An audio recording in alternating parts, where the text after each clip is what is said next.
We have my colleague, Olivier Manzi, very, very, very knowledgeable person in this field.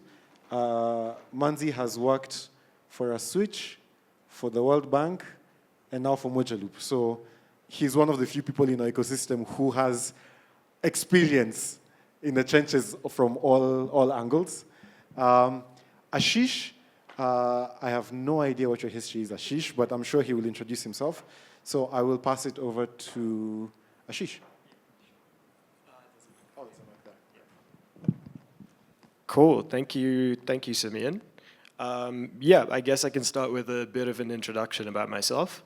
My name is Ashish, and I'm part of Genesis Analytics. We're a team that has a lot of different focus areas, but I work for the one that focuses on payments and digital financial services. At Genesis, we conduct market research, we do policy advisory, we do strategy, infrastructure delivery, and impact assessment to provide data-driven insights.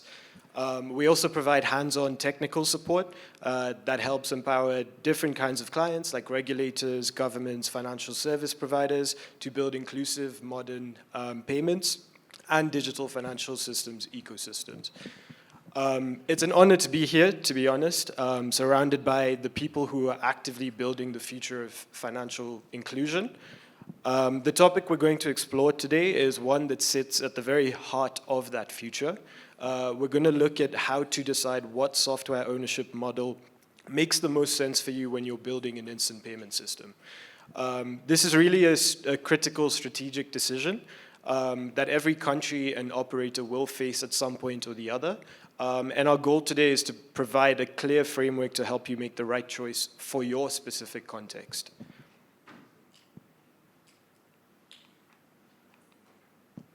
Cool, so over the next 45 minutes, we'll start by setting the scene, looking at the incredible growth of instant payment systems across Africa. Then we'll walk through a summary of our 3 focused software ownership models for instant payment systems. We'll take a deeper dive into each model, open source, licensed software, and proprietary. And we'll look at real-world case studies for each, drawing out the key lessons from their practical implementations. We will also move into a detailed comparative analysis, putting the 3 models side by side and comparing them against 10 key variables. And we'll also pause for some audience interaction along the way to get your views. And then finally, at the end, I'm hoping to leave a bit of time for some questions and an open discussion. But great, so setting the scene. Instant payment systems are rapidly becoming foundational economic infrastructure. I don't think people in this room need telling again. But as you can see from the map, there are numerous live systems in Africa and even more in development. The scale of the growth is staggering. IPS transaction volumes grew by an average of 37% every year between 2019 and 2023 in Africa. So we've gone from processing millions of transactions to billions. And this isn't just about moving money faster. It's about unlocking real economic value. But to manage this explosive growth sustainably, we arrive at a critical crossroads.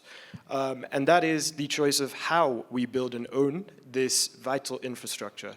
And the decision has long-term implications for not just the country's cost, but also its control over its financial outcomes and its capacity for future innovation. So this is the core question that we're going to explore today. Cool, so if you wanted to build an instant payment system tomorrow, yeah.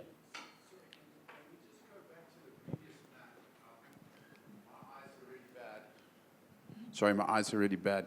Could you just read out what the labels are for the legend for that map? Yeah, sure.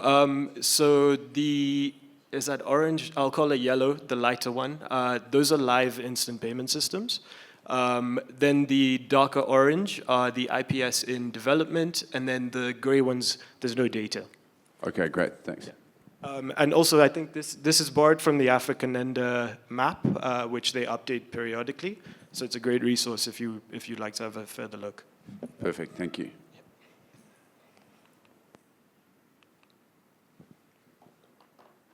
Great. So yeah, so if you wanted to build an instant payment system tomorrow, what are your options for software ownership? At a high level, we have three distinct philosophies. First is the open source model, of course. I like to think of this model as built together, owned together.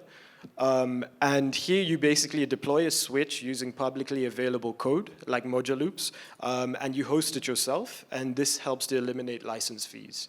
The trade-off is that you need strong engineering capacity, either in-house or through a partner.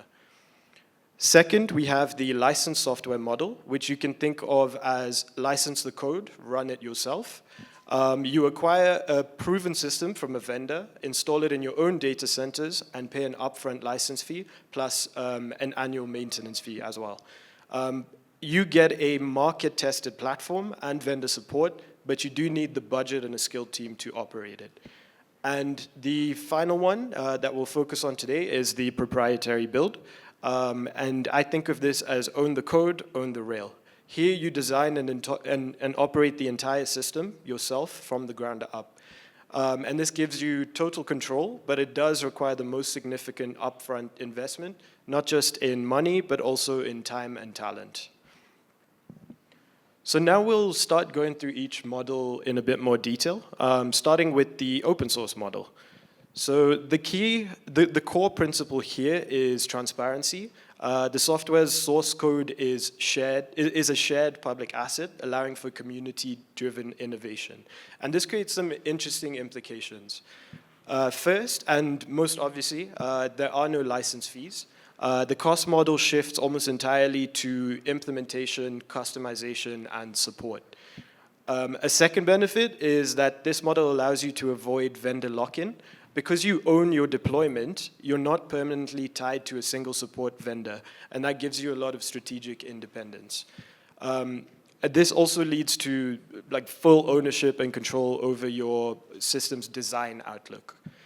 It's important to also highlight the role of system integrators here. They're the bridge between raw open source code and a fully operational enterprise-grade payment system. Their job is to manage the deployment, tailor it to local needs, and integrate all the participants, and essentially they help turn software into a solution. The prime example of the open source ecosystem in action is, of course, Module Loop, our hosts, and their open source code has been deployed at national scale in multiple markets like Rwanda and Tanzania. And on that note, just to try and bring this discussion to life, we'll take a look at the Rwanda case. So the central bank there had a clear challenge. They needed to modernize their payment system, but a key policy driver was sovereignty. Their solution was to partner with system integrator Wired-In to build their new system, eCash, on the Module Loop platform. Wired-In managed the full on-premise deployment, customizing the software with features like a unique account lookup service, and integrated financial service providers using custom ISO 20022 protocols. To speed up adoption, they even implemented a transaction simulator for partners to test with. The result is a sovereign, inspectable platform that perfectly meets Rwanda's policy goals. It balances financial inclusion and reducing cash dependence, but without sacrificing sovereignty. On the right-hand side of the screen, we can also see some important takeaways from Rwanda's, but also other deployments. These are basically key lessons for anyone considering the open source path. The first one is, if you do adopt the open source model, it's important to contribute your changes back to the community to avoid maintaining an isolated or inefficient version of the code.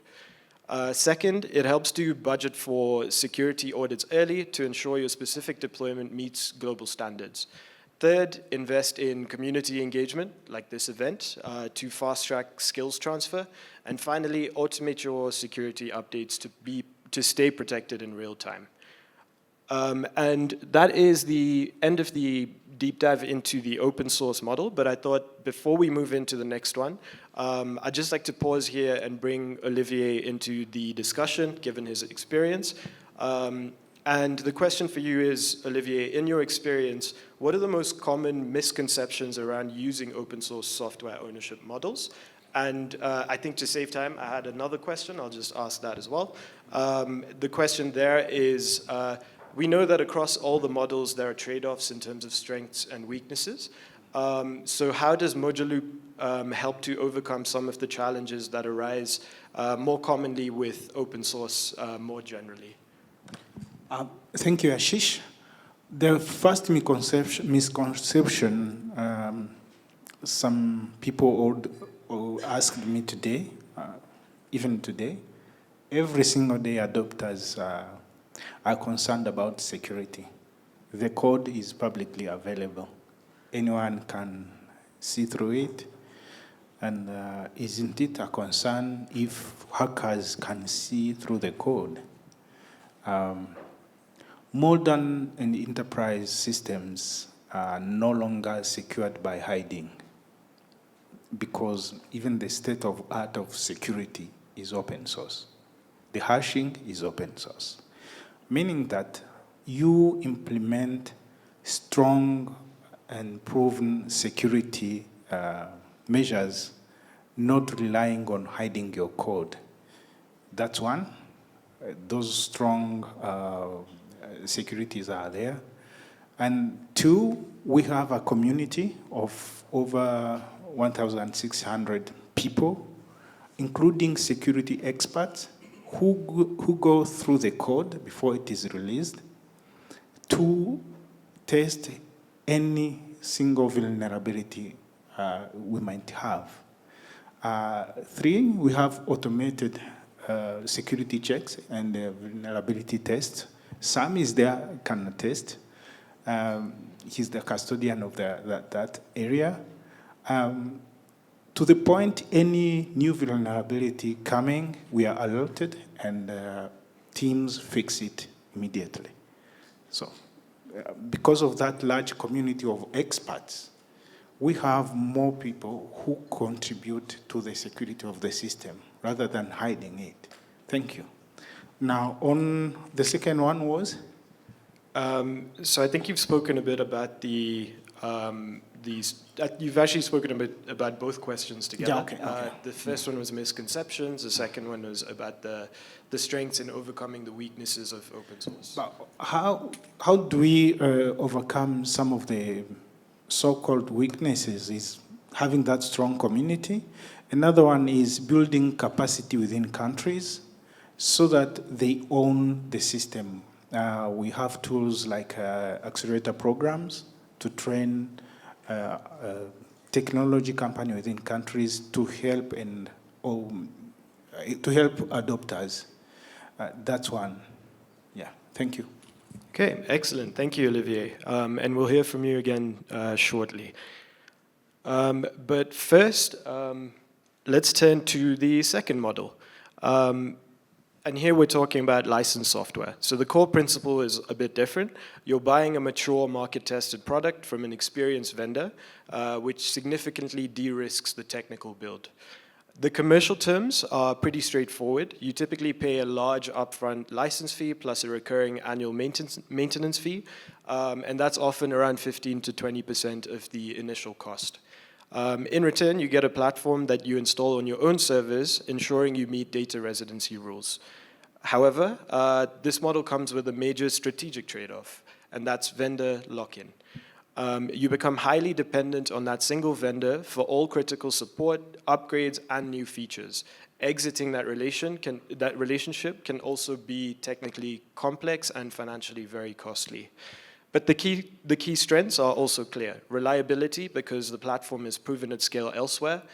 Formally defined support through service level agreements. And another strength is also implementation speed. This is usually the quickest route to market. And a quick case study on licensed software in action. A great example of this is Malawi's national switch, NatSwitch. So their challenge was to establish a reliable switch to interconnect their financial institutions, prioritizing a proven solution and secure in-country data hosting as well. So they chose the software licensing model, acquiring their platform from a vendor and deploying it on their own hardware in Malawi. The outcome was a robust market-tested system, launched with the assurance of vendor support, but creating vendor dependency was a strategic trade-off for speed and reliability. If you do choose this path, a really important aspect is to manage your vendor relationship. First, it's really important to lock in your maintenance pricing before you sign the main contract to avoid fee hikes in the future. Second, demanding open APIs from day one can prevent your core system from becoming a bottleneck to innovation. Third, staging your upgrades in a sandbox environment can help reduce risk and interruptions. And finally, it's also useful to budget for an innovation buffer, essentially a small internal team that can build services around the core switch, so you're not completely blocked by the vendor's roadmap and timelines. Great, so we will now move into the third model, which is the proprietary build. And this model is probably the most ambitious. The core principle is simple. If you want absolute control and independence, build it yourself. Your team designs, codes, tests, and operates the entire system. But it means you own 100% of the intellectual property, and the platform becomes a strategic national asset. So you get zero vendor lock-in and unlimited customization. However, this path does take the most investment. It's the highest investment of all three models. And we're talking about a significant upfront capital expenditure and a long timeline, often 18 months to several years before you can actually launch. So this is basically a long-term strategic bet on building national technical capacity. The ROI can be massive in high-volume markets, but it requires a sustained multi-year commitment to funding, but also to nurturing a deep pool of top-tier local talent as well. And here, a great example of proprietary build in action is Nigeria's NIP. So the country's policy required a sovereign, locally built system to be a core national asset, completely free from foreign vendor control. So NIBS was basically tasked with building the NIP system from the ground up with its own in-house engineering team. But this process gave NIBS a lot of benefits. For example, NIBS has absolute control over their technology, over the NIP technology, enabling them to scale it into one of the world's most successful instant payment systems today. The strategy completely eliminated vendor lock-in and has helped build a deep pool of payments talent in Nigeria. Some lessons from the deployments of proprietary builds in practice. The first one is it's important to launch with a minimum viable product and then iterate rapidly on top of that afterward. In other words, don't try to build everything at once. Second, embed compliance from day one. It's much harder to retrofit security standards, and it can turn out to be incredibly expensive and a long process once the system is already running. Third, design for explosive growth from the start. So NIP's volume grew over 600% in just 4 years. Basically, it's better to plan ahead than play catch-up later on. So now we've gone through the three models, and we'll now talk about some key variables that we can use as a comprehensive framework for making the decision for which one is best for you. First is regulatory fit, and I'll try not to speak to each one of them because we will actually compare them side to side for each model. But I just wanted to add to regulatory fit, which is pretty self-explanatory, that a key consideration is actually ensuring your system meets local data residency laws, meaning all transaction data must reside within your country's borders. You also have to consider its readiness for certifications and its ability to adapt to new directives without a major or costly rework. Second, commercial terms. This defines how a partner or vendor charges for the service. The main consideration is understanding how costs will evolve as your transaction volumes grow. The next one is capital expenditure, the one-time investment needed to go live. Here it's important to think of not just the price of the software, but the total cost of development. There's also customization in hardware, for example, and also thinking about who's responsible for funding each part. OpEx, so these are basically the recurring costs over the platform's life. The critical consideration is to look beyond the software fees and account for the full cost of annual maintenance, vendor support, and the internal staff required to run the system day to day. Fifth, we have lock-in and exit risk. This measures the difficulty and cost of switching vendors or models in the future. Sixth is performance and scalability. The key consideration here is to look for evidence of the system's proven reliability in a live, high-volume environment. Seventh is implementation speed. I think this is pretty self-explanatory. Customization capability is about the flexibility to tailor your system to your unique market needs. Software code ownership, this answers the critical question. Who owns and can legally modify the core source code? And then finally, we have talent requirement, which is the depth and scarcity of the skills you must hire or retain to run the system. And here, Olivier, once again, I'd like to just ask you to weigh in a bit more, specifically on the importance of customization capability and also on talent requirements. Thank you. On customization, Moduloop is designed modularly, so adopters or integrators can play anywhere. So we've seen people who customized at the edge where they connect DFSPs. Some of them they customize the way they validate transactions. On talent requirements, we have, again, the accelerator program, which is designed to build capacity wherever there is a Moduloop around. So when we implemented COMESA system, we trained first DFSPs within Zambia and Malawi, and they are the ones integrating their DFSPs there. So it means it creates also businesses for them. Yeah, thank you. Okay, great. And also just to add on to that, I think when you zoom out a little bit, the question sort of changes from do we have the talent now towards do we have a strategy to actually build it? Okay, sure. I think we'll do the questions at the end. I'll try and leave around 10 minutes. Thanks. Cool. So when we apply the framework, the financial and timeline trade-offs become quite clear. So let's walk through some of these. We'll start with the upfront cost, or CapEx. With the proprietary build, you're essentially funding an entire software company from scratch for a multi-year period, and this makes it by far the most capital-intensive option.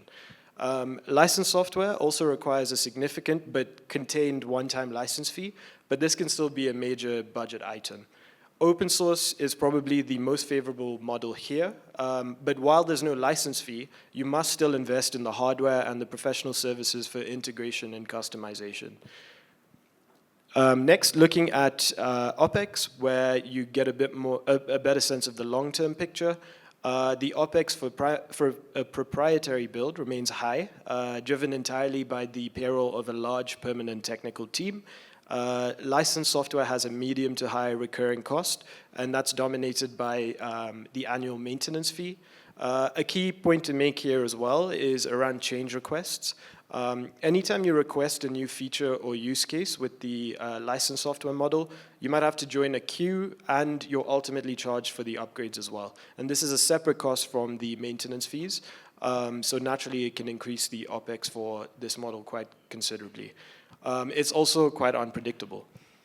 And then finally, when we look at open source, it also has a medium-ish recurring cost, with costs primarily driven by the size of the internal team or the support partner that you've chosen to retain.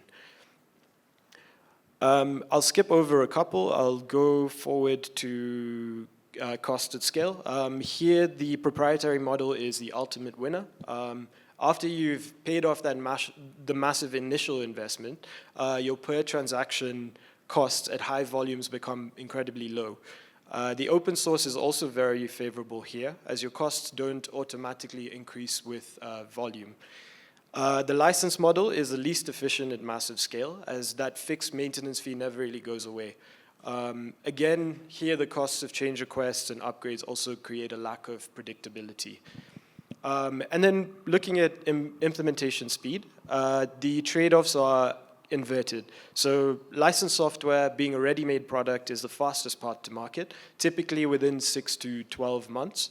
Open source is next, requiring a bit of time for customization. Although yesterday we did find out about some really quick deployments in the Gambia and Liberia as well. And then finally, the proprietary build is the slowest. We're probably looking at a multi-year journey before you do launch. We'll then look at the next set of factors which focus on governance, control, and flexibility. The first row, governance and control, gets to the very heart of the strategic choice. With a proprietary build, you have absolute unilateral control over every decision.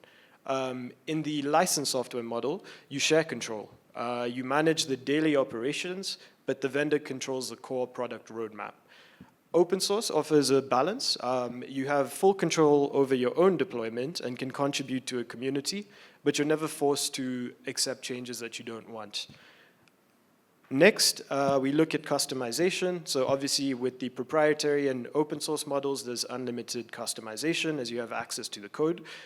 With licensed software, it may be possible, but it often requires you to submit the change requests that we spoke about earlier. And this means you're subject to their timelines and their price as well. The same logic applies to software ownership.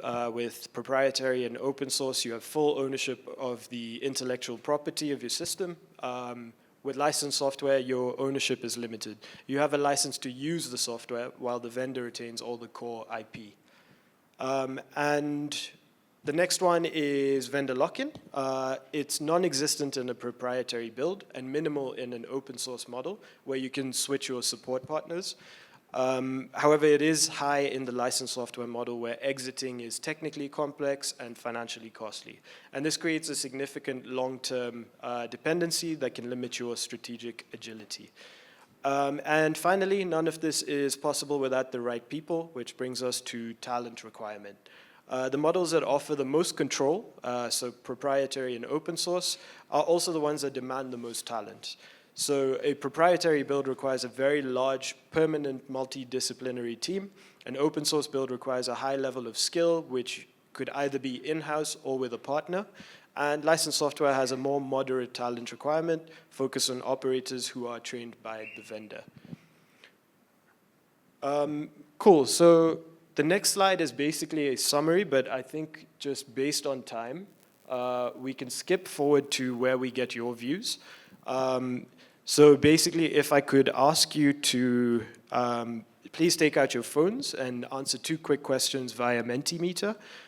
You can either scan the QR code on the screen, or you can go to menti.com and enter the code, or you can use the direct link. Sorry, if I could just ask that we go back to the screen with the QR code. Yeah. We'll just leave this up to give everyone a minute to log in. And what you'll see is the first question is, in your view, what are the most important factors when deciding on an IPS software ownership model? You can select up to 3 answers. We'll just give it, I think, 30 seconds for people to log in.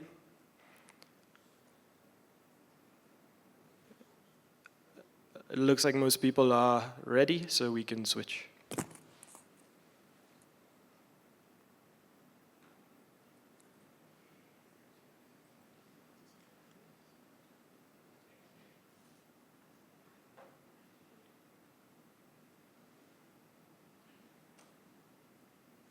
Okay, great. So it seems like cost is extremely, extremely important. Reliability is also important. And the next most important is flexibility. We'll give it 20 seconds for people to get the answers in, and then we can move to the next one. But it looks like a clear picture has emerged from here. Cost, flexibility, reliability. Okay, great. And then I think we can move to the second one. The question here is, based on what we've learned so far, what is the best software ownership model for an IPS?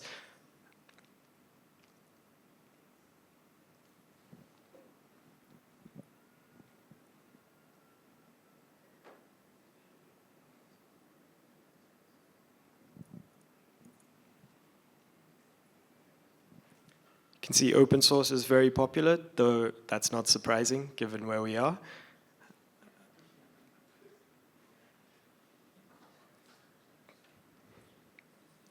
Making our hosts very happy, I think.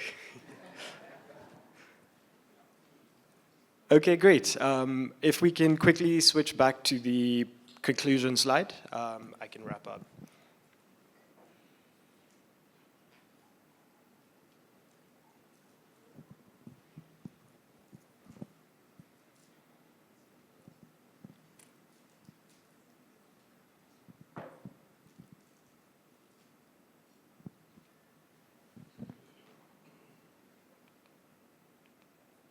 Okay, great. So the point of those questions wasn't to come to a single answer. There isn't a single correct answer.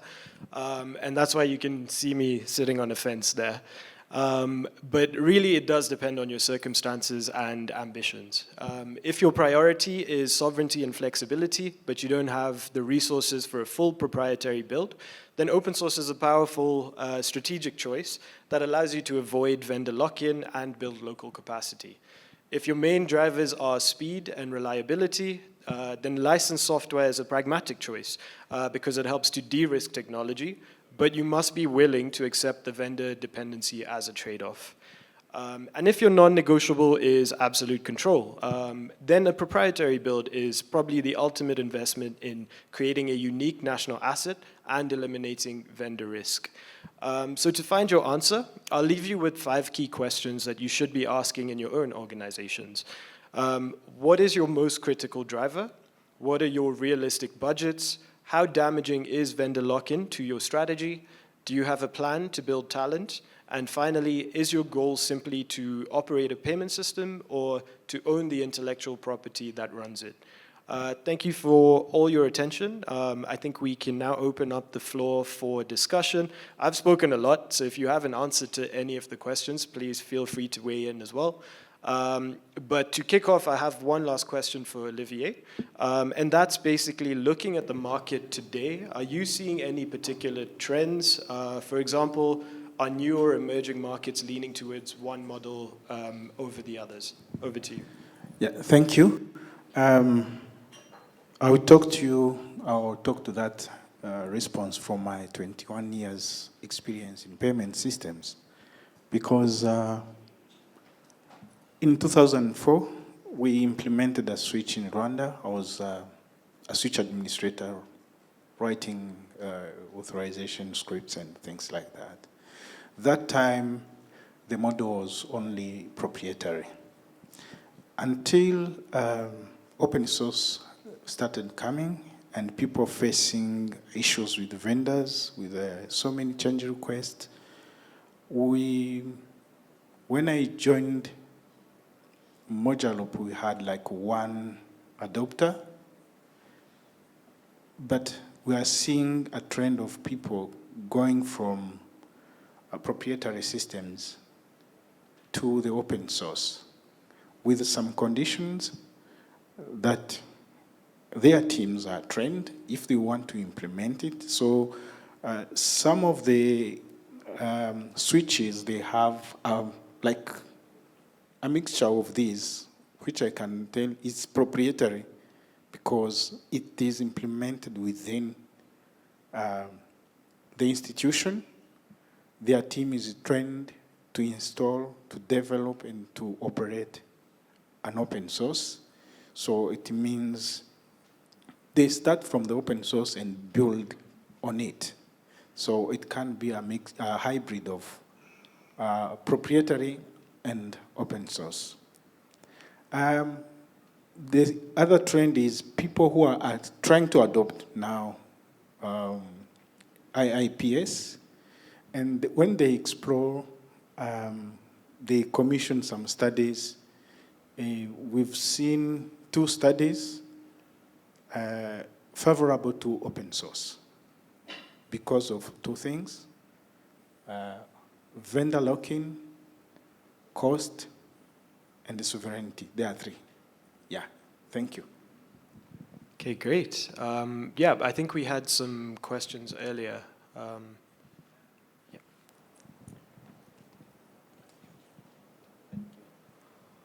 So regarding open source software customization, my question.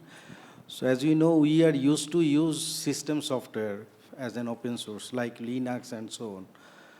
For application software, there are some organization, country, or different perspective-based use cases are required.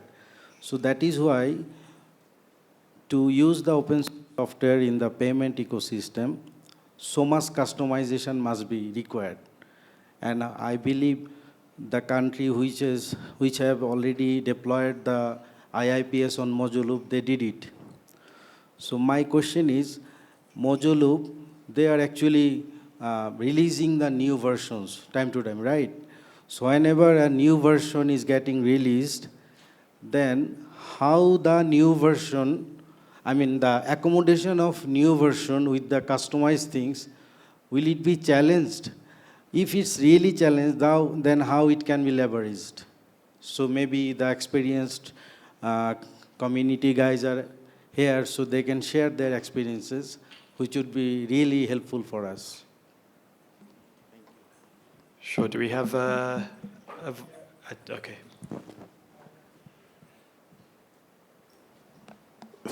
Yes, I can put on spot my friend JJ and Sam on 2 sides. Sam is the one overseeing that versioning and the upgrade. Let's start with Sam, then with JJ, who's the Chief Operating Officer of R-Switch, which adopted eCash. Mojoloop. Thank you, Manzi. I thought you'll go the other way around, but so for those in this room, I'm sure you appreciate that the nature of software is things always keep evolving. Like you develop something now, and then let's say there is a particular package or library we use, and a vulnerability is identified in that package. So we need to patch it. And we want our adopters to take a new version that has many security patches, performance improvements, new features, things like that. For example, if there was an adopter using version 16 of Mojoloop, they will not have, for example, foreign exchange functionality, FX or inter-scheme. If a deployment wants it, they need to upgrade to version 17, or there may be performance improvements which could reduce your overall cost for running the system on a day-to-day basis. And there will be some patches over time, and that's like the nature of software we are dealing with right now. Because this is open source, so there will always be security patches. And if you want to be protected, or if you want your scheme to be not affected by those, you need to regularly upgrade your system. But coming to your actual second part of the question about mitigating that, Mojoloop is API-based, API-led, follows API-led approach. So even when we are upgrading the software, 99.9%, or for the most part, the DFSPs are not affected because the API calls and the structure remain the same. So they are not impacted by that. And even when impacted, there is a transition or an upgrade guidance provided during the release notes itself on how to upgrade. But because this is also an API-based approach, customizations, if they follow design best practices and if they are using API calls, then it would be seamless. But what we encourage adopters to do is do that design review and take that into consideration when you're developing custom components. Like how are you developing your custom components even before you adopt it? If there is a custom service or you want to develop on top of Mojoloop, how are you doing that? We need to make sure that that is not impacted when you upgrade your system, because that is a reality of open source. You have to keep upgrading.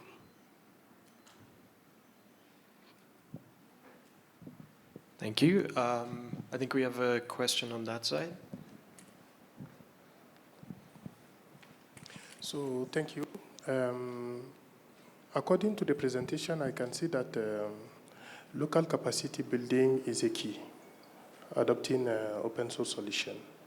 So my question is there any environment to use to build the capacity locally to be able to support Mojaloop if we decide to adopt it? Because we are trying to look at it carefully and be able locally to support it. How to do practically? Excellent. I think Yeah. Olivier will take that. Thank you. There are two ways. One, the Mojaloop training program is fully online. You subscribe and train yourself. It's free. That one. Two, around people who explore adopting Mojaloop, there is an accelerator program which is made. Most of the time, we run that program with the adopter in that region or country. For example, if in your country there's someone who's exploring adopting Mojaloop, we come, we see system integrators around them, we train them. The training being a part of that online training, then some recurring remote training like weekly with our people, with the community members who are expert in some areas, until they are mature enough to develop something, a product around Mojaloop. Then they are qualified to be part of system integrators. I think that is enough. Like the results is, for example, our switch was implemented by someone who went through that accelerator program, and it's fully live online. Quality assurance, test done, and everything are confident that this is a live environment, production, professionally made. So we are confident that our program is okay. But I need to give JJ to respond to the question because it was addressed to an adopter, not to Mojaloop, to respond to the first question. Thank you. Thank you, Olivier. Hi, everyone. So I usually look at it on a country-specific perspective, because the Mojaloop has a standard, which is very interesting, and this is a value proposal I usually say the open source has, because it gives you that flexibility to build on top of it, because it has a core which is already there. And when you look at our example, we already have a regulator that has expectations. Expectation in terms of we had already existing rails which were asking for improvement. So for the regulator, it was like an opportunity to push new features that bring a new experience in the market, right? So we build on top of that design and architecture that was in place from the Mojaloop, and which really I need to comment. The documentation is very well detailed, standardized, and following it with a local fintech. Because what we did is, the only way to achieve this, get someone who understands the market context. The second thing is, let it be business-led conversation. Why am I saying business-led conversation? Developer can do anything. A technical guy can convert anything if you bring the specification that the customer are asking for. So what we did, myself leading the business side, understanding payments, understanding the experience that people need from an interoperability perspective, from a merchant payment perspective, we come up with a proper detailed customer expectations, we bring business requirement, and they build it. So the version that we have How, the previous version was 16, so we built on top of that version. And the good thing is the remaining, like now we have an ambition to start onboarding cross-border. And we want to add the cross-border modules, which is already available in the version 17. So the idea is the same rails, the same foundation that's already built are flexible enough to move to the next versions. But again, keeping that country-specific need, country requirement, it gives you that flexibility so that you don't just copy-paste whatever is coming, because you'll notice a lot of things that are in build might not answer what you need in Guinea. That's an example. What we have in Rwanda, I'll just give you a quick example. There are portals that we implemented in Rwanda that were not actually in the modular loop modules, the dispute portals, the settlement automations, and many other portals that the regulator was like, we need this. The fraud monitoring tool. So some of these things, when they come, and your regulator is pushing for it, having an open source platforms, it gives you a flexibility to build engine, build portals around it. I think that's enough as a perspective. Thank you. Okay, I'm not sure we have time for another one. Olivier, can we squeeze one more question in, or do we need to move on? I think we are done. For Okay. the next session, we might be not fair to them. Sure, but whoever raised their hand, please feel free to reach out to us. We'll be here the whole day. Happy to answer your questions. Thank you everyone for engaging. Enjoy the rest of the day. Thank you so much.